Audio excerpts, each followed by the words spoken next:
জুবিন গাৰ্গৰ ন্যায় বিচাৰি যোৱা ভিক্টৰ দাস আজিও জেলত আছে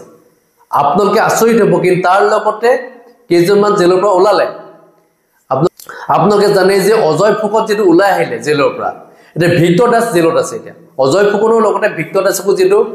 জেলত ৰখা হৈছিল সেই সময়ত কিন্তু ভিক্টৰ দাস থাকিল এতিয়া অজয় ফুকন ওলাই আহিল ভিক্টৰ দাসক এনএসএ লগোৱা হৈছে কিয় এনএসএ লগোৱা হ'ল এই সম্পৰ্কত তেখেতৰ মাতৃয়ে ইতিমধ্যে মন্তব্য প্ৰকাশ কৰিছে যে তেওঁ কি এনেকুৱা কাম কৰিলে যাৰ ফলত তেওঁক এনএসএ লগাবলগীয়া হ'ল ভিক্টৰ দাসে কি এনেকুৱা কাম কৰিলে এই কথাখিনি মুখ্যমন্ত্ৰী হিমন্ত বিশ্ব শৰ্মা ডাঙৰীয়াৰ পৰা তেখেতৰ মাতৃয়ে জানিব বিচাৰে কাৰণ জুবিন গাৰ্গৰ ন্যায় বিচাৰিবলৈ গৈ তেখেতক এনএসএ লগোৱা হ'ল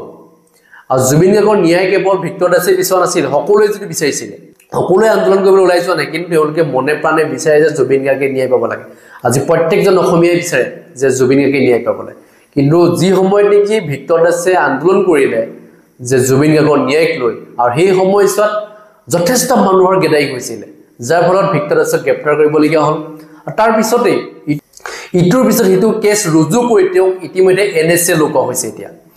এই মুহূৰ্তত ভিক্টৰ দাসৰ কিছু মন্তব্য আছে সেই মন্তব্য আপোনালোক শুনালে বিচাৰিছো চাওক আপোনালোক সকলোৱেতো গমে পায় যে যিখিনি হৈছে সেইটো এটা টোটেল মেকিং কেছ আৰু মেইন কথা এইটো যে জুবিন দাই ন্যায় পাব লাগে আৰু মোক এনএসএ লগাইছে মই এইখিনিয়ে ক'ম I am Victor Das I am not a terrorist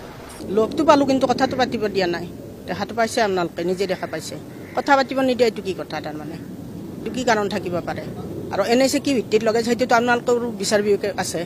বিচাৰ কৰিব পৰা কেপাচিটি আপোনালোকৰো আছে ন সি এনএসএ লগোৱা কাম কৰিছে নেকি ভিক্টৰে